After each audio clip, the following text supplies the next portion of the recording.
Class 11 অর্থাৎ 11 শ্রেণীর ছাত্রছাত্রী বন্ধুরা, তোমাদের আজ ভূগোল বিষয়টি রয়েছে। তো ভূগোল বিষয়ে শেষ মুহূর্তে কিছু গুরুত্বপূর্ণ প্রশ্ন উত্তর সহ তোমাদের আলোচনা করব, তাই তোমাদের সময় নষ্ট হবে না, তাড়াতাড়ি দেখো। আর হ্যাঁ, তোমাদের প্রাকৃতিক ভূগোল, মানবীয় ভূগোল এবং তোমাদের যে ভারতে অর্থাৎ ভারতের ভূগোল, হ্যাঁ 3টে বিষয় কিন্তু তোমাদের রয়েছে ইউনিট। তো এই 3টে ইউনিট থেকে আমরা আজকে প্রাথমিক ভূগোল মানে এখন যে ভিডিওটা করছি সেটা হচ্ছে প্রাকৃতিক ভূগোল থেকে করছি। এরপরে আমরা দুটো মানবীয় ভূগোল এবং দেশ হিসেবে ভারত অর্থাৎ ভারতের যে ভূগোলগুলো আছে সেগুলো তোমাদের সাথে আলোচনা করব। তো অনেকগুলো কোয়েশ্চেন হয়ে যাবে, কারণ এই ভূগোলের সিলেবাসটা এত বড়, এখান থেকে সাজেশন বানানো খুবই একটা কঠিন বিষয়। তো এই মুহূর্তে শেষ মুহূর্তে কিছু গুরুত্বপূর্ণ প্রশ্ন তোমাদের সাথে আলোচনা করছি, তো সময় নষ্ট হবে না, প্রথম থেকে শেষ পর্যন্ত দেখো। আর ওয়ান লাইনার যেখানে কোনো অপশন নেই, তো তোমরা ভালো করে এগুলো মুখস্থ করে নাও। দেখো, ভূগোল শব্দটি সর্বপ্রথম প্রচলন করে কে? উত্তর লেখো এরাটোস্থেনিস। ভূগোল শব্দটি সর্বপ্রথম প্রচলন করে এরাটোস্থেনিস। তোমরা ভিডিওটা বারবার যদি শুনো তাহলে তোমাদের মুখস্থ কিন্তু হয়ে যাবে, এখনও তোমাদের হাতে অনেকটাই সময় রয়েছে। ভূগোল শব্দটি সর্বপ্রথম প্রচলন করছে এরাটোস্থেনিস। নেক্সট প্রশ্ন, ভূগোলের সব ধরনের অনুসন্ধানের কেন্দ্রে আছে স্থান, এই কথাটি কে বলেছে? ভূগোল সব ধরনের অনুসন্ধানের কেন্দ্রে আছে, এই কথাটি বলেছে জোন্স। নেক্সট প্রশ্ন, ভূগোল শাস্ত্রের মূল বিষয় হচ্ছে মানুষ এবং প্রকৃতির সম্পর্ক। ভূগোল শাস্ত্রটির মূল বিষয় কি? মানুষ ও প্রকৃতির সম্পর্ক। নেক্সট প্রশ্ন, আধুনিক ভূগোলের প্রতিষ্ঠাতা কে? উত্তর হবে আধুনিক ভূগোলের প্রতিষ্ঠাতা হলেন হাম্বল্ট ও রিটার। নেক্সট, প্রাকৃতিক এবং সমাজবিজ্ঞানের যে দৃষ্টিভঙ্গির উপর ভূগোল সুপ্রতিষ্ঠিত সেটা হবে আঞ্চলিক এবং প্রণালীবদ্ধ দৃষ্টিভঙ্গি। মনে রাখবে, আমরা একটু স্পিডে করছি কারণ প্রশ্ন সংখ্যা কিন্তু অনেকটাই রয়েছে। তো এটা মনে রাখো, আধুনিক ভূগোলের প্রতিষ্ঠাতা হাম্বল্ট ও রিটার। আর একটা যেটা বললাম যে ভূগোল কথাটি সর্বপ্রথম প্রচলন করেছে কে? এরাটোস্থেনিস। নেক্সট প্রশ্ন চলে আসবো। 6 নম্বর প্রশ্ন দেখো, যে শাস্ত্র থেকে একই সঙ্গে দেশ এবং কালের সম্পর্কে জানা যায় তাকেই তো বলা হয় ভূগোল। পৃথিবীর মানচিত্র প্রথম আঁকেন টলেমি, মনে রাখবে, অত্যন্ত গুরুত্বপূর্ণ এটা। আচ্ছা, সামাজিক ভূগোলের জনক কে? David Harvey. নেক্সট, মানবীয় ভূগোলের প্রতিষ্ঠাতাকে? হাম্বল্ট, রিটার এবং পিটার হ্যাগেট। সাংস্কৃতিক ভূগোলের প্রতীকৃতকে? সাংস্কৃতিক ভূগোলের প্রতীকৃত হবে উত্তর কার্ল এবং সয়ার। রাজনৈতিক ভূগোলের প্রবক্তা হলেন ম্যাককিল্ডার, সার্টজেল এবং হুইটলেসি। ওকে, কসমস গ্রন্থটি লিখেছেন কে? হাম্বল্ট, মনে রাখবে, কসমস গ্রন্থটি লিখেছে হাম্বল্ট। তারপর দেখো, ERDKUNDE, এই গ্রন্থটি লিখেছে কে? রিটার। নেক্সট, নেচার অফ জিওগ্রাফি গ্রন্থটি লিখেছেন হাডসন, মনে রাখবে, নেচার অফ জিওগ্রাফি গ্রন্থটি লিখেছেন Hudson. Next, dictionary of geography গ্রন্থটি লিখেছেন ডাজেল স্ট্যাম্প। নেক্সট প্রশ্ন, ভৌগোলিক তথ্য ব্যবস্থাকে সংক্ষেপে বলে GIS, geographical information system. GIS বা ভৌগোলিক তথ্য ব্যবস্থা, মনে রাখবে, এটাও অত্যন্ত গুরুত্বপূর্ণ। ভূগোলের জনক মনে রাখবে এরাটোস্থেনিস, আর এই এরাটোস্থেনিস প্রথম কিন্তু ভূগোল শব্দটি ব্যবহার করেছিল। নেক্সট প্রশ্ন, রিমোট সেন্সিং মানে কি? দূর সংবেদন, ক্লাস 10-এ পড়েছো, রিমোট সেন্সিং মানে দূর সংবেদন। GIS, এই তো বলছিলাম পুরো নামটা জিওগ্রাফিক্যাল ইনফরমেশন সিস্টেম, ভালো করে মনে রাখো। GPS মানে হচ্ছে গ্লোবাল প্রসেসিং সিস্টেম, এটাও তোমরা জানো। ভূগোল হলো মিশ্র গণিত শাস্ত্রের একটি অংশ মাত্র, কথাটি কে বলেছেন? উত্তর হবে ভ্যারেনিয়াস। ভূগোল হলো মিশ্র গণিত শাস্ত্রের একটি অংশ মাত্র। নেক্সট প্রশ্ন দেখো, এক্সপ্লেনেশন ইন জিওগ্রাফি ও social justice and the city, এই গ্রন্থ দুটি রচয়িতাকে? মনে রাখবে ডেভিড হার্ভে, এই গ্রন্থগুলো রচয়িতা করেছিলেন। জিওগ্রাফিকা, এটা অত্যন্ত গুরুত্বপূর্ণ প্রশ্নটা, মনে রাখো স্ট্র্যাবো, জিওগ্রাফিকা গ্রন্থটি লিখেছেন স্ট্র্যাবো।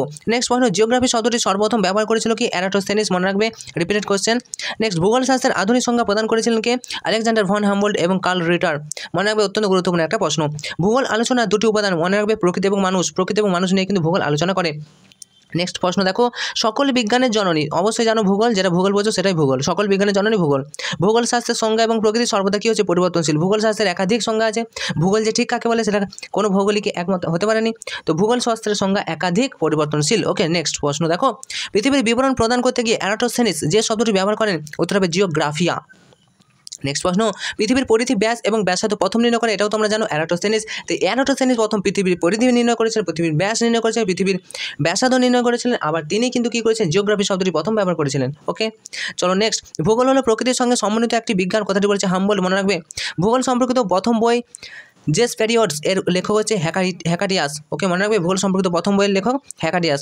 কসমস বইটির লেখককে? অবশ্যই হাম্বল্ট, কসমস অর্থাৎ এই বইটির লেখক হচ্ছে হাম্বল্ট, মনে রাখবে। অ্যান্থ্রোপোজিওগ্রাফি বইটির লেখক হচ্ছে ফ্রেডেরিক রাটজেল। নেক্সট প্রশ্ন, জিওগ্রাফিয়া বইটির লেখককে? টলেমি, মনে রাখবে। বরাহমির যে দেশের ভৌগোলিক ছিলেন? ভারত। বরাহমির কিন্তু ভারতের ভৌগোলিক ছিলেন। ভারতীয় ভূগোলের জনকে? মনে রাখো ডক্টর শিবপ্রসাদ চট্টোপাধ্যায়। ভারতীয় ভূগোলে শিবপ্রসাদ চট্টোপাধ্যায়, বন্দনা শিবা, এরকম একটা ছিল। তো ভারতীয় ভূগোলের জনক মনে রাখবে ডক্টর শিবপ্রসাদ চট্টোপাধ্যায়। দুজন ভারতীয় ভৌগোলিক যদি বলি, বন্দনা শিবা হবে এবং ডক্টর শিবপ্রসাদ চট্টোপাধ্যায় হবে। নেক্সট, মৃত্তিকা বিজ্ঞানের একটি শাখা অবশ্যই পেডোলজি, জানো তোমরা। ভূমিরূপ বিদ্যার সঙ্গে বিজ্ঞানের যে শাখার নিবিড় সম্পর্ক আছে এটা হচ্ছে ভূতত্ত্ববিদ্যা, মনে রাখবে। নেক্সট 40 নম্বর প্রশ্ন, প্রণালীবদ্ধ ভূগোলের স্রষ্টা হচ্ছে আলেকজান্ডার ভন হ্যাম্বোল্ড। প্রণালীবদ্ধ ভূগোলের স্রষ্টা আলেকজান্ডার ভন হ্যাম্বোল্ড। ভূমিরূপবিদ্যার জনক হচ্ছে WM ডেভিসকে, মনে রাখবে। ভূমিরূপবিদ্যার জনক WM ডেভিসকে। নেক্সট মানে ভূগোলের যে শাখা মানচিত্র অঙ্কন পদ্ধতির সঙ্গে সম্পর্কিত, মনে রাখবো কার্টোগ্রাফি কি মানচিত্র অঙ্কন পদ্ধতির সঙ্গে সম্পর্কিত। নেক্সট বর্ণ, অক্ষরেখা এবং দাগিমা রেখা যে নির্দিষ্ট স্কেলের সাহায্যে পৃথিবীর মানচিত্র ও প্রথম অঙ্কন করে চলেছে সেটা হবে টলেমি। ওকে, অক্ষরেখা এবং দাগিমা রেখা এবং নির্দিষ্ট স্কেলের সাহায্যে পৃথিবীর মানচিত্র প্রথম অঙ্কন করেছিল টলেমি। নেক্সট, জলবায়ু বিদ্যার সঙ্গে বিজ্ঞানের যে নিবিড় শাখা যে সম্পর্ক আছে সেটা হচ্ছে আবহাওয়া বিজ্ঞান। তো জলবায়ুর সাথে আবহাওয়ার সম্পর্ক থাকবেই। চলো নেক্সট প্রশ্ন আমরা চলে আসবো তাড়াতাড়ি। বায়ুমণ্ডলে ভৌত এবং রাসায়নিক পরিবর্তন বিষয়ে আলোচনা করা হয় বায়ুমণ্ডলের ভূগোলের যে শাখায়, সেটা হচ্ছে জলবায়ুবিদ্যা, মনে রাখবে। জলবায়ুবিদ্যা নিয়ে তো আলোচনা করবে না, ভৌত রাসায়নিক পরিবর্তন, তো বায়ুমণ্ডলে যেহেতু বলেছে তাই জলবায়ুবিদ্যা অবশ্যই। নেক্সট পয়েন্টে চলে আসবো, এটা মনে রাখবে। নেক্সট দেখো, বিশ্ব উষ্ণায়নের কারণ এবং প্রভাব সম্পর্কিত আলোচনা। তো বিশ্ব উষ্ণায়নের কারণ, উষ্ণায়ন মানে কি, এটা পরিবর্তন, কিসের, জলবায়ুর সাথেই সম্পর্কিত, উষ্ণায়ন বলছে। তো বিশ্ব উষ্ণায়নের কারণ এবং প্রভাব সম্পর্কিত আলোচনা হবে ভূগোলের যে শাখায়, সেটা হচ্ছে অবশ্যই জলবায়ুবিদ্যা। ওকে, একটু তোমরা দেখে শুনে কোশ্চেনগুলো উত্তর করবে। মৃত্তিকা বিজ্ঞানের জনক, মনে রাখো ডি ডকুচেভ, মৃত্তিকা বিজ্ঞানের জনক। নেক্সট, জ্যোতির্বিদ্যার জনক মনে রাখবে এন কোপার্নিকাস। এবং জলবিদ্যার জনক হচ্ছে তোমার RE ইটন। সমুদ্রবিদ্যার জনক হচ্ছে পসিডোনিয়াস। এগুলো একটু মনে রাখতে হবে, কিছু করে নেই, ভূগোল নিয়েছো তো একটু করতে হবে এরকম। তো চলো আমরা নেক্সট চলে আসি। নেক্সট যে শাস্ত্ররূপে ভূগোল, এটা বিষয় হিসেবে ভূগোল বা শাস্ত্র হিসেবে ভূগোল। এরপর দেখো পৃথিবীর উৎপত্তি এবং অভ্যন্তর ভাগ সম্পর্কে। দেখো পৃথিবীর উৎপত্তি সম্পর্কে তোমাদের বেশ কিছু MCQ দেখে নাও তাড়াতাড়ি। প্রথম হচ্ছে সূর্য যে গ্যালাক্সির অন্তর্গত, মনে রাখবে সূর্য আকাশগঙ্গা গ্যালাক্সির অন্তর্গত, আর আমরাও কিন্তু আকাশগঙ্গা ছায়াপথে রয়েছে, এটা মনে রাখবে। নেক্সট, সৌরজগতের সামগ্রিক ভরের যত শতাংশ সূর্যের অধীন সেটা হচ্ছে তোমাদের হচ্ছে 98%। সৌরজগতে 98% সূর্যের অধীন। ক্ষেত্রমান অনুসারে পৃথিবীতে সৌরজগতে কত? ক্ষেত্রমান অনুসারে পৃথিবী সৌরজগতে পঞ্চম, মনে রাখবে। ক্ষেত্রমান অনুসারে পৃথিবী হচ্ছে সৌরজগতে পঞ্চম, অন্যান্য গ্রহগুলির মধ্যে পঞ্চম। সূর্যের আনুমানিক বয়স কত? মনে রাখবো 5 বিলিয়ন বছর। 5 বিলিয়ন বছর আনুমানিক, এটা কিন্তু ঠিক নয়, 5 বিলিয়ন বছর, ঠিক আছে। চলো 5 বিলিয়নের কাছাকাছি যদি আছে তো তোমরা সেটাই করবে। আকাশগঙ্গার নিকটতম গ্যালাক্সি কোনটি? আকাশগঙ্গার নিকটতম গ্যালাক্সি, এটা অত্যন্ত গুরুত্বপূর্ণ, ভালো করে স্টার মার্ক করো, অ্যান্ড্রোমিডা। ওকে, আকাশগঙ্গার নিকটতম গ্যালাক্সি বা আকাশগঙ্গার নিকটতম যে গ্যালাক্সি এটা হচ্ছে অ্যান্ড্রোমিডা। সৌরজগতের সবথেকে বড় গ্রহ সেরেস, মনে রাখো। মহাবিশ্বের দূরত্ব পরিমাপের একক হচ্ছে আলোকবর্ষ। মহাবিশ্বের দূরত্ব পরিমাপের একক কি? আলোকবর্ষ। তো তোমরা মুখস্থ করবে কিভাবে? তো তোমরা ভিডিওটা 1 থেকে 2 বার ভালো করে প্র্যাকটিস করো। প্রথমে হচ্ছে ভালো করে প্র্যাকটিস করো, তারপর তোমরা কানে শোনো, বারবার প্র্যাকটিস করতে থাকো, because practice make man perfect. তাহলে তোমাদের মুখস্থ কিন্তু হয়ে যাবে, আর শেষ মুহূর্তে অবশ্যই মুখস্থ করতে হবে। দেখো সূর্যকে কেন্দ্র করে ল্যাজ বিশিষ্ট যে মহাজাগতিক বস্তু প্রদক্ষিণ করে সেটা হচ্ছে ধূমকেতু। তো তোমরা জানো ঝাঁটার মতো ল্যাজ বিশিষ্ট আছে কি? ধূমকেতুর আছে। নেক্সট মানে কান্টের মতো মহাবিশ্বের প্রাথমিক বস্তুকণা শীতল এবং কঠিন রূপকে কি বলে? কান্টের মধ্যে মহাবিশ্বের প্রাথমিক বস্তুকণা শীতল এবং কঠিন রূপকে বলে নিহারিকা। ওকে, গ্যাসীয় মতবাদের প্রবক্তা হয়ে যাবে ইমানুয়েল কান্ট। নেক্সট, কান্টের গ্যাসীয় মতবাদের নিহারিকা থেকে পদার্থসমূহ বিক্ষিপ্ত হয় কি আকারে? কান্টের গ্যাসীয় মতবাদের নিহারিকা থেকে পদার্থসমূহ বিক্ষিপ্ত হয়, এটা অবশ্যই বলয় আকারে। ওকে, কান্টের মতে নিহারিকা থেকে নির্গত পদার্থ থেকে সৃষ্টি হয়েছে কি? কান্টের মতে নিহারিকা থেকে সৃষ্ট পদার্থ থেকে সৃষ্টি হয়েছে গ্রহ উপগ্রহ হয়ে সৃষ্টি হয়েছে। জোয়ারি মতবাদে যে দুটি মতবাদের সমন্বয়ে গড়ে উঠেছে সেটা হচ্ছে গহন এবং নিহারিকা মতবাদ থেকে, মনে রাখবে। জোয়ারি মতবাদ গহন এবং নিহারিকা মতবাদ থেকে। নেক্সট, জোয়ারি মতবাদে সূর্যের দেহ থেকে গ্যাস নির্গমনের জন্য যে জ্যোতিষ্কের আকর্ষণ বল কার্যকরী হয় সেটা হচ্ছে নক্ষত্র। নেক্সট ওয়ান, জিন্স এবং জেফ্রিসের জোয়ারি মতবাদের নামকরণের কারণ হচ্ছে সৌরদেহের গ্যাসীয় অবয়বে জোয়ার সৃষ্টি। সৌরদেহের গ্যাসীয় অবয়বে জোয়ার সৃষ্টির কারণেই জিন্স এবং জেফ্রিস তার মতবাদের নামকরণ করেছেন জোয়ারি মতবাদ। জোয়ারি মতবাদে সূর্য থেকে নির্গত গ্যাসীয় পদার্থের মুখ্য উপাদান কি? হাইড্রোজেন এবং হিলিয়াম। নেক্সট ওয়ান, পৃথিবীর উৎপত্তি সম্পর্কিত আধুনিক মতবাদ কি? অবশ্যই বিগ ব্যাং তত্ত্ব বা বিগ ব্যাং থিওরি, মনে রাখবে। 18 নম্বর প্রশ্ন, বিগ ব্যাং নামকরণ করেছিল ফ্রেড হোয়েল। মহাবিস্ফোরণ তত্ত্ব অনুসারে প্রথম মহাবিস্ফোরণের সম্প্রসারণ শুরু হয়েছিল 1370 কোটি বছর আগে। নেক্সট, বিস্ফোরণের আগে মহাবিশ্বের অবস্থা বোঝাতে যে শব্দটি ব্যবহার করা হয়েছিল সেটা হচ্ছে সিঙ্গুলারিটি। গ্যালাক্সিগুলি আমাদের মিলিয়ক্সে গ্যালাক্সি থেকে ক্রমশ কি হচ্ছে? দূরে সরে যাচ্ছে, মনে রাখবে। মহাবিশ্বের আকস্মিক দ্রুত প্রসারণকে বিজ্ঞানের ভাষায় বলা হচ্ছে বিগ ব্যাং, মনে রাখবে। বিগ ব্যাং কাকে বলে? মহাবিশ্বের যে আকস্মিক দ্রুত প্রসারণ সেটাকে বলেছে বিগ ব্যাং থিওরি। আচ্ছা, a brief history of time গ্রন্থটি রচনা করেছেন কে? গ্রন্থটি রচনা করেছে স্টিফেন হকিং। মহাবিস্ফোরণ জন্ম দিয়েছিল সময়ের। নেক্সট, দ্য ফার্স্ট 3 মিনিটস গ্রন্থটি রচনা করেছেন স্টিফেন উইনবার্গ। সিঙ্গুলারিটি ধারণাটি প্রবর্তক অবশ্যই আইনস্টাইন। কান্টের মতবাদটি প্রকাশিত হয়েছিল, মনে রাখবে 1755 খ্রিস্টাব্দে। প্লবতার ধারণা প্রদান করেছেন আর্কিমিডিস, জানো তোমরা ক্লাস 10 ভৌতবিজ্ঞানে পড়েছো আর্কিমিডিস। প্যানজিয়া বলতে বোঝানো কি? প্যানজিয়া বলতে সম্মিলিত মহাদেশকে বোঝানো হচ্ছে। প্যানথালাসা বলতে বোঝানো হচ্ছে সম্মিলিত মহাসাগর। অ্যান্ড্রোমেডা অবশ্যই এটা একটা গ্যালাক্সি, বললাম কি অ্যান্ড্রোমেডা একটা গ্যালাক্সি, এবং যেটা হচ্ছে আকাশপথের কাছে, মানে আকাশগঙ্গা ছায়াপথের কাছাকাছি একটি গ্যালাক্সি হচ্ছে অ্যান্ড্রোমেডা। ওকে, পৃথিবীর উৎপত্তি সংক্রান্ত প্রাচীন মতবাদ অবশ্যই গ্যাসীয় মতবাদ, সবথেকে প্রাচীন সবথেকে পুরনো মতবাদ গ্যাসীয় মতবাদ। কান্টের গ্যাসীয় মতবাদে সর্বাপেক্ষা গুরুত্ব দেওয়া হচ্ছে মাধ্যাকর্ষণ, তাহলে গ্যাসীয় মতবাদের প্রবর্তকে কান্ট। ওকে, আচ্ছা, কান্টের গ্যাসীয় মতবাদে নীহারিকা থেকে পদার্থসমূহ বলয় আকারে বিক্ষিপ্ত হয়, এর জন্য দায়ী বল হচ্ছে কি কৌণিক বল এবং কেন্দ্রাতিক বল, কৌণিক ভরবেগ এবং কেন্দ্রাতিক বল। নেক্সট প্রশ্ন, পৃথিবীর উৎপত্তি সংক্রান্ত জোয়ানি মতবাদী ছিল কার? জোয়ানি মতবাদের প্রবর্তক দাগদাও, চেম্বারলেন এবং মুল্টনের। তারপরে দেখো, হেরল্ড জফ্রি জোয়ানি মতবাদী প্রকাশ করেছিল 1918 খ্রিস্টাব্দে। জোয়ানি মতবাদে জেন্স এবং জেফ্রিসের মতে বিচ্ছিন্ন গ্যাসীয় পদার্থের আকৃতি অনেকটা মিল আছে, এটি বলছেন পল্টনের সাথে। নেক্সট প্রশ্ন, পটলের সাথে। পটল 10 থেকে 10,000 নক্ষত্রলোকের 10 থেকে 1,000 নক্ষত্রলোকের মধ্যে যে সমাবেশ যে নামে পরিচিত সেটা হচ্ছে গ্যালাক্টিক ক্লাস্টার। বিগ ব্যাং কথাটি সর্বপ্রথম প্রবর্তন করে, এটা অত্যন্ত গুরুত্বপূর্ণ, মনে রাখো, ফ্রেড হোয়েল। পৃথিবীর উৎপত্তি সংক্রান্ত সর্বপ্রথম হচ্ছে মতবাদ প্রকাশ করেছিল কান্টের গ্যাসীয় মতবাদ। ওকে, তো এগুলি ছিল তাড়াতাড়ি। তো চলো নেক্সট, প্রাকৃতিক ভূগোলের নেক্সট যে অধ্যায়টি ওঠে এটা হচ্ছে ভূমিরূপ গঠনকারী প্রক্রিয়া। চলো নেক্সট, আমরা প্রশ্নগুলি খুব কম সময়ের মধ্যে করানোর চেষ্টা করছি, তাই একটু স্পিডে হচ্ছে। যদি বুঝতে না পারো তাহলে ভিডিও থেকে সেটিং তোমরা স্পিডটা একটু কমিয়ে নিতে পারো। দেখো, ভূমিরূপ গঠনকারী প্রক্রিয়াকে প্রধানত কয় ভাগে ভাগ করা যায়? উত্তর হবে 2 ভাগে। ভূমিরূপ গঠনকারী প্রক্রিয়াকে প্রধানত 2 ভাগে ভাগ করা যায়। অন্তর্জাত প্রক্রিয়া সংঘটিত হয় মোটামুটি 2 ভাগে, মনে রাখবে। অন্তর্জাত প্রক্রিয়ার অন্তর্গত হচ্ছে গিরিজনী আলোড়ন। অন্তর্জাত বল ভূপৃষ্ঠে কাজ করে যেভাবে, এটা মনে রাখবে, উলম্বভাবে এবং আনুভূমিকভাবে 2 ভাবে কাজ করে। মহিভাবক আলোড়নের সঙ্গে যুক্ত নয়, উত্তর হবে ভঙ্গিল পর্বত। গিরিজনী আলোড়নের সঙ্গে যুক্ত হচ্ছে ভঙ্গিল পর্বত। তাহলে এখান থেকে একটা প্রশ্ন দেখো, যে গিরিজনী আলোড়ন এর সাথে যুক্ত হচ্ছে ভঙ্গিল পর্বত, এটা কিন্তু মহিভাবক আলোড়নের সঙ্গে যুক্ত নয়। নেক্সট মানে ভূমিরূপ গঠনে মুখ্য ভূমিকা পালন করে পার্থিব প্রক্রিয়া। আচ্ছা, ধীর আলোড়নের ফলে ঘটে ভঙ্গিল পর্বত এবং চ্যুতি। ভঙ্গিল পর্বত এবং চ্যুতি এগুলো হচ্ছে ধীর আলোড়নের ফলে ঘটে। পর্যায়ন শক্তি বলা হয় বহির্জাত শক্তিকে, পর্যায়ন শক্তি একটা বহির্জাত শক্তি। পর্যায়ন কাকে বলে? হচ্ছে ভূমি যখন সমতল হয়ে যায় তখন হচ্ছে পর্যায়ন, ভূমি যখন উঁচু হয়ে যায় তখন হচ্ছে আরোহণ, আর ভূমি যখন নিচু হয়ে যায় সেটা হচ্ছে অবরোহণ।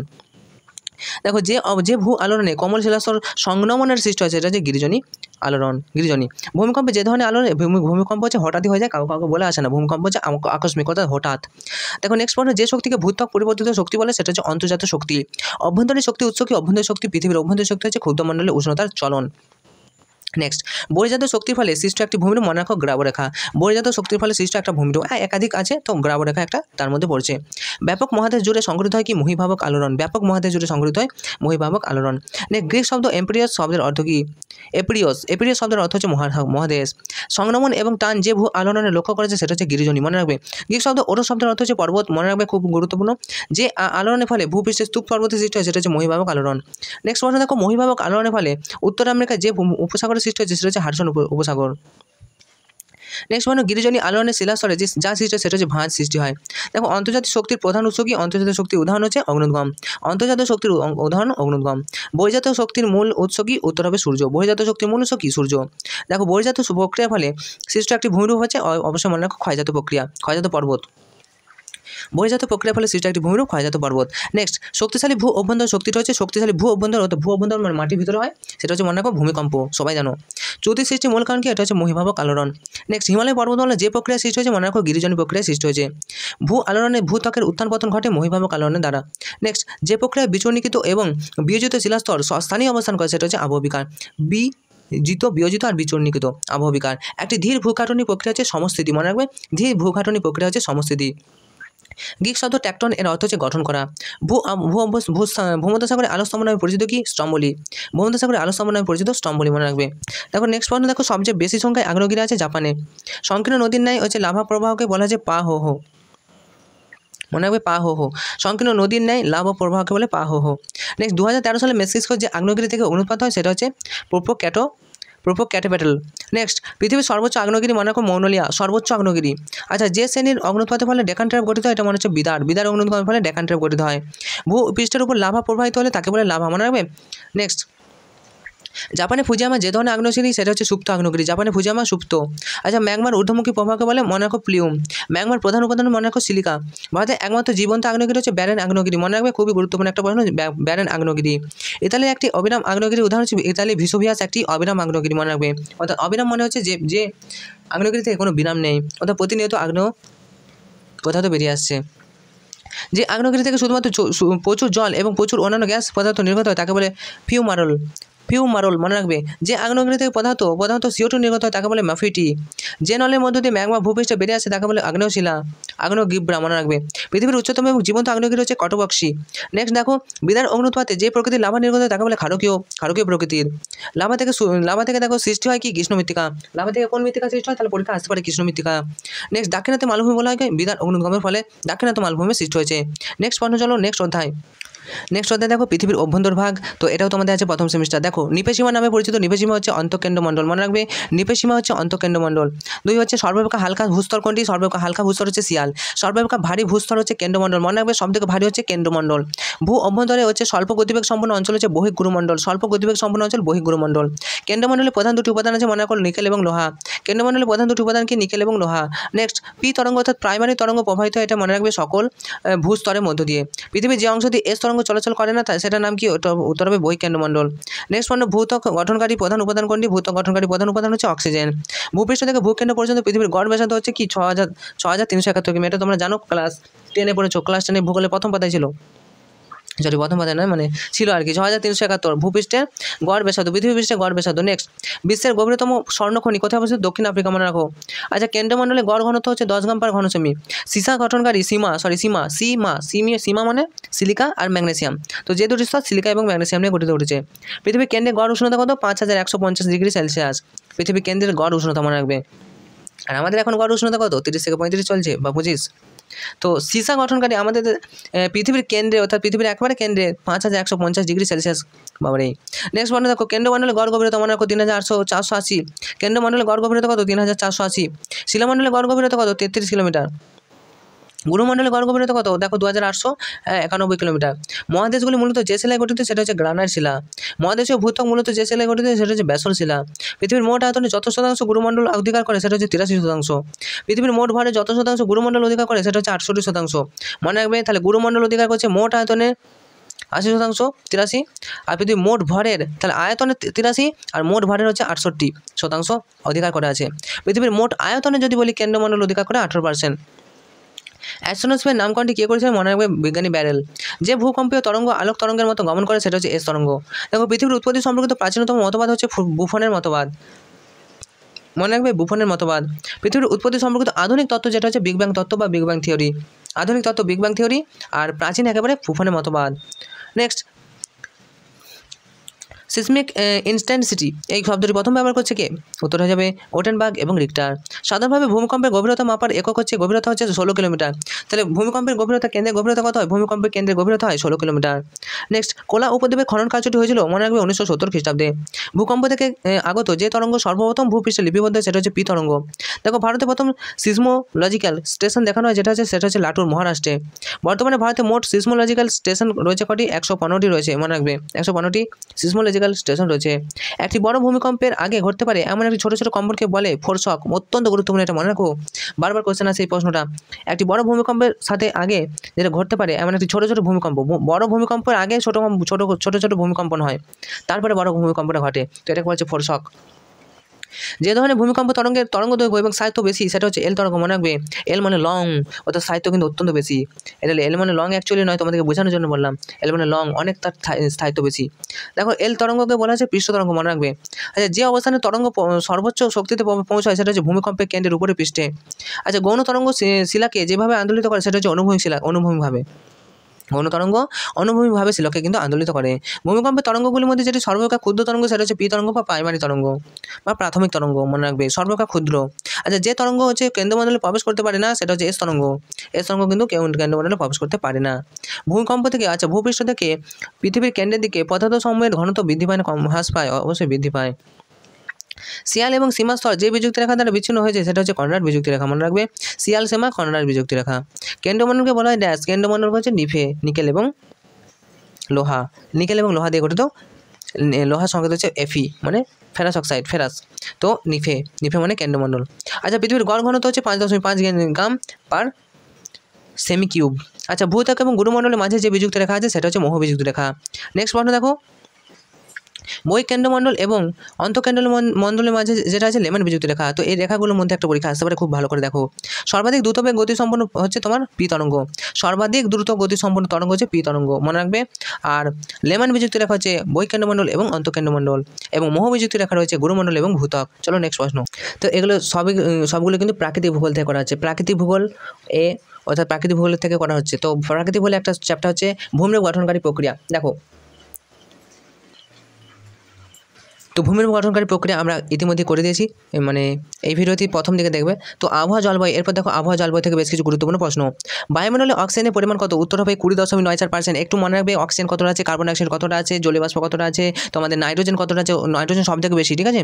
তো বায়ুমণ্ডলে যে গ্যাসটির পরিমাণ সর্বাধিক বেশি সেটা হচ্ছে নাইট্রোজেন, প্রায় 78.09% বা এরকম হবে, তোমাদেরকে পার্সেন্টেজটি একটু পরে বলে দিচ্ছি, কনফার্ম হয়ে বলছি। আচ্ছা, বায়ুমণ্ডলের অক্সিজেন মনে রাখবে 20.94। দ্বিতীয় সর্বাধিক গ্যাস সেটা হচ্ছে অক্সিজেন, তারপরে আছে, তার আগে আছে নাইট্রোজেন। ওকে, চলো। বায়ুমণ্ডলে ওজোন গ্যাস যে স্তরে ঘনীভূত অবস্থায় থাকে সেটা হচ্ছে স্ট্র্যাটোস্ফিয়ার। ওজোন মানে স্ট্র্যাটোস্ফিয়ার, ওজোন স্তর দেখা যায় স্ট্র্যাটোস্ফিয়ার অঞ্চলে, মনে রাখবে এটাকে শান্ত মণ্ডল বলা হয়। দেখো, ট্রপোস্ফিয়ার এবং স্ট্র্যাটোস্ফিয়ারের মধ্যবর্তী সীমাকে ট্রপোপ্রোজ বলে। ওকে, চলো নেক্সট। ভূপৃষ্ঠ থেকে উপরের দিকে বায়ুমণ্ডল বিস্তৃত কত কিলোমিটার পর্যন্ত? দেখো, আমাদের ভূপৃষ্ঠ থেকে 10,000 কিলোমিটার পর্যন্ত বায়ুমণ্ডল আছে, তারপরে কিন্তু বায়ুমণ্ডল নেই। নেক্সট বলো, মেসোস্ফিয়ার স্তরে উচ্চতা বৃদ্ধির সঙ্গে সঙ্গে উষ্ণতা বাড়ে না কমে? অবশ্যই কমে যায়, মনে রাখবে। নেক্সট, হোমোস্ফিয়ারে বিস্তৃত হচ্ছে 90 কিলোমিটার পর্যন্ত। বায়ুমণ্ডল নীল দেখায় হচ্ছে বায়ুমণ্ডল ধূলিকণার জন্য, এবং আলোর বিক্ষেপণ পাশাপাশি ধূলিকণার জন্য বায়ুমণ্ডল কিন্তু নীল দেখায়। আচ্ছা, বৈপরীত্য উত্তাপ লক্ষ্য করা যায় বায়ুমণ্ডলের যে স্তরে, মনে রাখো ট্রপোস্ফিয়ার স্তরে। এই ট্রপোস্ফিয়ার স্তর হচ্ছে ঝড় বৃষ্টির স্তর। আমরা যেটা দেখতে পাচ্ছি ভূপৃষ্ঠ থেকে যে কত কিলোমিটার পর্যন্ত এই মুহূর্তে আমার মনে নেই, তো মনে হচ্ছে ভূপৃষ্ঠ থেকে কিছুটা মানে কাছাকাছি, প্রায় কত কিলোমিটার আমার এই মুহূর্তে মনে নেই। তো তোমরা দেখো, বৈপরীত্য উত্তাপ লক্ষ্য করা যায় এটা বায়ুমণ্ডলের যে স্তরে, সেটা হচ্ছে ট্রপোস্ফিয়ার। এই ট্রপোস্ফিয়ার স্তরকে কিন্তু কী বলা হচ্ছে? শান্তমণ্ডল বলা হয়। এই স্তরে প্রাকৃতিক সমস্ত ঘটনাগুলি ঘটতে থাকে, যেমন ঝড় বৃষ্টি থেকে শুরু করে মানে আকাশের যে প্রাকৃতিক দুর্যোগ সেগুলো কিন্তু ঘটতে দেখা যায় এই বৈপরীত্য স্তরে। আর এই বৈপরীত্য উত্তাপ অর্থাৎ ট্রপোস্ফিয়ার স্তর, এই ট্রপোস্ফিয়ার স্তরে কিন্তু জেট বিমান চলাচল করতে পারে না, যেহেতু ঝড় বৃষ্টি সবসময় হয়। জেট বিমান চলাচল করে স্ট্র্যাটোস্ফিয়ার স্তরে, আমরা একটু পরে বলছি। দেখো, সূর্য থেকে আসা অতিবেগুনি রশ্মি শোষণ করে কি? ওজোন, মনে রাখবে। ওজোন স্তরটা সূর্য থেকে আসা অতিবেগুনি রশ্মিকে শোষণ করে। স্বাভাবিক উষ্ণতা হ্রাসের হার পরিলক্ষিত, এটা হচ্ছে ট্রপোস্ফিয়ারে, মনে রাখবে। স্বাভাবিক উষ্ণতা হ্রাসের হার, উষ্ণতা বাড়লে তোমার হচ্ছে কমে যায়, তো এটা স্বাভাবিক উষ্ণতা হ্রাসের হার, এটা কমে যায়। উষ্ণতা যত আমাদের উচ্চতা বাড়বে উষ্ণতা কমে যায়, এটা হচ্ছে ট্রপোস্ফিয়ার স্তরে মোটামুটি দেখবে। নেক্সট, বায়ুমণ্ডলে নাইট্রোজেনের শতকরা পরিমাণ, যেটা বলছিলাম 78.08% বায়ুমণ্ডলে নাইট্রোজেন আছে। একটি গ্রিন হাউস গ্যাস অত্যন্ত গুরুত্বপূর্ণ, মনে রাখো কার্বন ডাইঅক্সাইড হচ্ছে একটি গ্রিন হাউস গ্যাস। বায়ুমণ্ডলের শীতলতম স্তর মেসোস্ফিয়ার, সব থেকে শীতলতম স্তর মেসোস্ফিয়ার, মনে রাখো। বায়ুমণ্ডলের যে স্তরে আবহাওয়ার পরিবর্তন ঘটনা ঘটে সেটা হচ্ছে ট্রপোস্ফিয়ার স্তরে। বায়ুমণ্ডলের যে স্তরে মহাকাশ থেকে আগত উল্কাপিণ্ড পুড়ে যায়, দেখো পুড়ে যায়, এটা মেসোস্ফিয়ার স্তরে। অতিবেগুনি রশ্মি শোষিত হয় স্ট্র্যাটোস্ফিয়ার স্তরে। এই অতিবেগুনি রশ্মি স্ট্র্যাটোস্ফিয়ার স্তরে শোষিত হচ্ছে কেন? কারণ এই স্ট্র্যাটোস্ফিয়ার স্তরে কিন্তু অবস্থান করছে ওজোন স্তর, আর তার জন্যই সমস্ত অতিবেগুনি রশ্মি শোষণ করে নেওয়ার ক্ষমতা রাখছে স্ট্র্যাটোস্ফিয়ার। দেখো, নেক্সট পয়েন্ট, বায়ুমণ্ডলের যে স্তরে মেরুজ্যোতি বা আরোরা আয়নোস্ফিয়ার, এখানে আয়নিত অবস্থায় থাকে এবং মেরুজ্যোতি সৃষ্টি করে। ওকে, বায়ুমণ্ডলে আর তোমার হচ্ছে আয়নোস্ফিয়ার। আর একটু বলে দিই, এই আয়নোস্ফিয়ার স্তরে কিন্তু বেতার তরঙ্গ প্রতিফলিত হয়, এগুলো মনে রাখবে। বায়ুমণ্ডলের সবচেয়ে উপরে যে স্তর আছে, বায়ুমণ্ডলের সবচেয়ে উপরের স্তর হচ্ছে ম্যাগনেটোস্ফিয়ার। বেতার তরঙ্গ, দেখো এই মাত্র বলছিলাম বেতার তরঙ্গ বা রেডিও তরঙ্গ, এটা হচ্ছে আয়নোস্ফিয়ার। বায়ুমণ্ডলে কার্বন ডাইঅক্সাইডের পরিমাণ, মনে রাখো এটা কিন্তু অত্যন্ত গুরুত্বপূর্ণ। বায়ুমণ্ডলে কার্বন ডাইঅক্সাইড আছে 0.03% করে বায়ুমণ্ডলে কার্বন ডাইঅক্সাইড আছে। আচ্ছা, হেটেরোস্ফিয়ারের উচ্চতম স্তর হচ্ছে, মনে রাখো হাইড্রোজেন। হেটেরোস্ফিয়ারের উচ্চতম স্তর হাইড্রোজেন। ওজোন ধ্বংসকারী মূল গ্যাস কোনটা? সিএফসি মানে ক্লোরোফ্লোরোকার্বন। ওজোনকে একেবারে ধ্বংস করে দেয়, মূল গ্যাস, সব থেকে খারাপ গ্যাস সিএফসি। আচ্ছা, বায়ুমণ্ডলের গ্যাসীয় উপাদানগুলির মধ্যে পরিমাণে দ্বিতীয় হচ্ছে অক্সিজেন, মনে রাখবে। প্রথম বললাম কি? নাইট্রোজেন, দ্বিতীয় হচ্ছে অক্সিজেন। বায়ুমণ্ডলে একটি কঠিন উপাদান কি? অবশ্যই লবণ কণা, কঠিন উপাদান। আচ্ছা, ওজোন গহ্বরে অস্তিত্ব প্রথম ধরা পড়ে আন্টার্কটিকা, মনে রাখবে। আন্টার্কটিকা কিন্তু ওজোন হোল তৈরি হয়ে গেছে, ওজোন গহ্বর অর্থাৎ ওজোন যে স্তরটা সেটা ছিদ্র হয়ে গেছে কোথায়? আন্টার্কটিকা অঞ্চলে। নেক্সট, প্রাকৃতিক সৌরপর্দা বলা হয়, অবশ্যই এটা গুরুত্বপূর্ণ, ওজোনোস্ফিয়ারকে প্রাকৃতিক সৌরপর্দা বলা হয়। নেক্সট দেখো, রাসায়নিক বৈশিষ্ট্য এবং গঠন অনুসারে বায়ুমণ্ডলের স্তর কটি? উত্তর হবে 2টি। ট্রপোস্ফিয়ারের উর্ধ্বসীমা হচ্ছে ট্রপোপজ। উচ্চতা ভিত্তিতে বায়ুমণ্ডলের সংখ্যা আছে 6টি, মনে রাখবে। উচ্চতা ভিত্তিতে বায়ুমণ্ডলের সংখ্যা আছে 6টি। নেক্সট, বায়ুমণ্ডলের সর্বাধিক ধূলিকণা এবং জলীয় বাষ্প পাওয়া যায় কোথায়? অবশ্যই ট্রপোস্ফিয়ার স্তরে, কারণ এই স্তরে কিন্তু কী হয়? ঝড় বৃষ্টি হয় এবং এটাকে ক্ষুব্ধমণ্ডলও বলা হয়। অতিবেগুনি রশ্মি শোষণকারী গ্যাসটি হচ্ছে, মনে রাখবে, ওজোন গ্যাস। ক্ষুব্ধমণ্ডল বলা হয় অবশ্যই, দেখো ট্রপোস্ফিয়ারকে, যেটা বললাম এই মতো বলে দিয়েছে। জেট বিমান যে স্তর দিয়ে চলাচল করে, এটা অবশ্যই স্ট্র্যাটোস্ফিয়ারকে। জেট বিমান হচ্ছে স্ট্র্যাটোস্ফিয়ার স্তর দিয়ে চলাচল করে। স্ট্র্যাটোস্ফিয়ার এবং মেসোস্ফিয়ারের সীমানাকে বলা হচ্ছে ট্রপোপজ। নেক্সট দেখো, নৈশদ্যুতি মেঘ যে স্তরে দেখা যায়, এটা হচ্ছে মেসোস্ফিয়ার। নৈশদ্যুতি মেঘ, মনে রাখবে। রাসায়নিক গঠন অনুসারে বায়ুমণ্ডলের নিচের দিকে স্তরটি কি? উত্তর হবে হেটেরোস্ফিয়ার। রাসায়নিক গঠন অনুসারে বায়ুমণ্ডলের নিচের দিকে স্তর হচ্ছে হেটেরোস্ফিয়ার। ওজোন গহ্বরটি মূলত দেখো ওজোন গহ্বর সৃষ্টিতে দায়ী গ্যাস কোনটি? অবশ্যই ফেমন। ওজোন গহ্বর সৃষ্টিতে দায়ী গ্যাস হচ্ছে ফেয়ন। মহাকাশে স্টেশন অবস্থান করে? উত্তর হবে এক্সোস্ফিয়ারে। মহাকাশ স্টেশন অবস্থান করে এক্সোস্ফিয়ারে। ভ্যান অ্যালেন বিকিরণ, ভ্যান অ্যালেন রেডিয়েশন বলয় যে স্তরে দেখা যায় সেটা হচ্ছে ম্যাগনেটোস্ফিয়ার। ভ্যান অ্যালেন রেডিয়েশন বলয় দেখা যায় ম্যাগনেটোস্ফিয়ারে। নেক্সট প্রশ্ন দেখো, আন্টার্কটিকা মহাদেশের উপর সর্বপ্রথম ওজোন গহ্বর লক্ষ্য করেন কে? আন্টার্কটিকা মহাদেশের উপর সর্বপ্রথম ওজোন গহ্বর লক্ষ্য করেন অবশ্যই বিজ্ঞানী ফারম্যান। জেট বায়ু প্রবাহিত উত্তর হবে উচ্চ টপোস্ফিয়ারে। জেট বায়ু প্রবাহিত উচ্চ টপোস্ফিয়ারে। একটি নিষ্ক্রিয় গ্যাসের নাম একটি নিষ্ক্রিয় গ্যাসের নাম হচ্ছে আর্গন। মনে রাখবে, বায়ুমণ্ডলে পরিবর্তনশীল আবহাওয়া দেখা যায় যে স্তরে সেটা হচ্ছে টপোস্ফিয়ার স্তরে বায়ুমণ্ডলে পরিবর্তনশীল আবহাওয়া দেখা যায়। আচ্ছা নেক্সট, ওজোন গ্যাসের ঘনত্ব হচ্ছে তোমার পরিমাপ করা যে এককে? উত্তর হবে, এটা খুবই গুরুত্বপূর্ণ, মনে রাখো, ডবসন এককে। বায়ুমণ্ডলে পরিবর্তনশীল আবহাওয়া আমি তো বললাম আবহাওয়ার পরিবর্তন সবসময় টপোস্ফিয়ারই হবে। আচ্ছা, ওজোন গ্যাসের ঘনত্ব এটা হচ্ছে ডবসন এককে। নেক্সট প্রশ্ন দেখো, বায়ুমণ্ডলের যে স্তরকে শান্তমণ্ডল, আমি আবার বলেছি কতবার রিপিট হচ্ছে, শান্তমণ্ডল হচ্ছে স্ট্র্যাটোস্ফিয়ার, ক্ষুব্ধমণ্ডল হচ্ছে রেগে যা মণ্ডল হচ্ছে এটা হচ্ছে টপোস্ফিয়ার। তাহলে বায়ুমণ্ডলের যে স্তরে শান্তমণ্ডল দেখা যায় শান্তমণ্ডল স্ট্র্যাটোস্ফিয়ার। শান্তমণ্ডল কেন বলা হয়? এই স্তরে কিন্তু জেট বিমান চলাচল করে, জেট বিমান চলাচল করে বলে এই স্তরকে শান্তমণ্ডল বলা হয়। আর যেহেতু পৃথিবীর সমস্ত ঝড় বৃষ্টি তোমার হচ্ছে আবহাওয়ার পরিবর্তন, বজ্রপাত এগুলো হয় না, তাই এই স্তরকে স্ট্র্যাটোস্ফিয়ার বলে। আচ্ছা, হেটেরোস্ফিয়ারের নিম্নতম স্তর মনে রাখবে আণবিক নাইট্রোজেন স্তর। মেরু অঞ্চলে টপোস্ফিয়ারের সীমানা হচ্ছে 8 কিলোমিটার। ওজোন গ্যাসের আবিষ্কর্তাকে স্কোনবি, মনে রাখবে ওজোন গ্যাসের আবিষ্কর্তা স্কোনবি। নেক্সট, যে স্তরে প্রোটন এবং ইলেকট্রনের মধ্যে স্থায়ী চৌম্বক ক্ষেত্র তৈরি হচ্ছে সেটা হচ্ছে ম্যাগনেটোস্ফিয়ার। তো এতক্ষণ পর্যন্ত প্রাকৃতিক ভূগোলের যে মৌলিক বিষয়, সেই শাস্ত্ররূপে ভূগোল, পৃথিবীর উৎপত্তি, অভ্যন্তরভাগ, ভূমিরূপ গঠনকারী প্রক্রিয়া এবং আবহাওয়া জলবায়ু, এই যে অধ্যায় তোমাদের প্রাকৃতিক ভূগোল থেকে আমরা করিয়ে দিলাম। এই প্রাকৃতিক ভূগোল থেকে বেশ কিছু গুরুত্বপূর্ণ প্রশ্ন তো তোমরা এতক্ষণ পর্যন্ত দেখলে। এরপর দেখো তোমাদের সাজেশনগুলো দেখবে কি করে। আমাদের ইতিমধ্যে ইউটিউব চ্যানেলে এই যে এনজি এক্সাম অনেক কিন্তু তোমরা দেখতে পাচ্ছ। তো একটু নিচের দিকে যাবে, এখানে দেখো কমিউনিটি বলে একটা অপশন হবে, কমিউনিটি নয় প্লেলিস্ট, তো প্লেলিস্ট বলে একটা অপশন আছে, প্লেলিস্ট বলে অপশনে যাবে এবং একটু নিচের দিকে স্ক্রল ডাউন করবে, দেখো ক্লাস 11 তোমাদের একটু এটা ইতিহাস, এটা তোমাদের ফিলোসফি, এটা ইংরেজি, বাংলা। আচ্ছা, ভূগোল, এই তো দেখো একাদশ শ্রেণী ভূগোল সেমিস্টার প্রশ্নপত্র সাজেশন, এখানে যাবে। এখানে 3টে প্রশ্নপত্র আমরা আপলোড করেছি, তোমরা দেখেছো কিনা আমরা বলতে পারছি না। ক্লাস 11 দেখো ভূগোল নমুনা প্রশ্নপত্র, বোর্ডে তৈরি মডেল প্রশ্নপত্র, কীরকম টাইপের প্রশ্ন আসবে তোমরা দেখে যাবে, খুবই গুরুত্বপূর্ণ এটা। আচ্ছা, ভূগোল একটা প্র্যাকটিস সেট আমরা আলোচনা করেছিলাম, 40টি আছে কোশ্চেন, তোমাদের 35 নম্বর পরীক্ষা 40 আছে, অসুবিধা কিছু নেই। আর এখানে এটাও একটা প্র্যাকটিস সেট, তো এই দুটি প্র্যাকটিস সেট অবশ্যই কমপ্লিট করবে। পাশাপাশি আমাদের এই যেটা বললাম প্রাকৃতিক ভূগোলের মৌলিক বিষয়বস্তু, এটা আমরা করেছি। এরপর তোমাদের মানবীয় ভূগোলটা আমরা করে দিতে পারলে দেখছি চেষ্টা করে। আর তোমাদের যেটা রয়েছে মানবীয় ভূগোলের পাশাপাশি দেশ হিসেবে ভারত বা ভারতের ভূগোল, তো তোমাদের কোনটা থেকে বেশি নাম্বার আসবে জেনে নাও। সব থেকে বেশি নাম্বার আসবে ফান্ডামেন্টাল অফ ফিজিক্যাল জিওগ্রাফি, অর্থাৎ প্রথম চ্যাপ্টারটা, অর্থাৎ যেটা এখন আজকের ভিডিওটা, এখান থেকে তোমাদের 15 গুণিতে 15 নম্বরে আসবে। আর তোমাদের হিউম্যান জিওগ্রাফি মানবীয় ভূগোল থেকে আসবে 12 এবং ভারতীয় ভূগোল থেকে আসবে 8 নম্বর, 8টা টোটাল কোশ্চেন, অর্থাৎ মোট 35 নম্বর প্রশ্ন। তো ভূগোলে এতগুলো কোশ্চেন, চিন্তা কিছু নেই, চাপ নেবে না, প্র্যাকটিস করতে থাকো, তারপরে যা হবে পরীক্ষার হলে দেখা যাবে। তো ভূগোল একটা সিলেবাসটা একটু অত্যন্ত বড়, তো ভূগোলে এতগুলো কোশ্চেন আমরা একটু তাড়াতাড়ি আলোচনা করে দিলাম।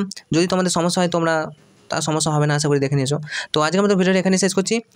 পরবর্তীতে আমরা মানবীয় ভূগোলের যে বিষয়, মানবীয় ভূগোল থেকে বেশ কিছু প্রশ্ন আমরা আলোচনা করে দেওয়ার চেষ্টা করছি, আর ভারতীয় ভূগোল থেকেও। তো আশা করি তোমাদের অনেকটা হেল্পফুল হবে। তো অবশ্যই তোমরা চ্যানেলে নতুন হলে চ্যানেলটা সাবস্ক্রাইব করে রাখো, আর ভিডিও ভালো লাগলে অবশ্যই শেয়ার করো। Thank you.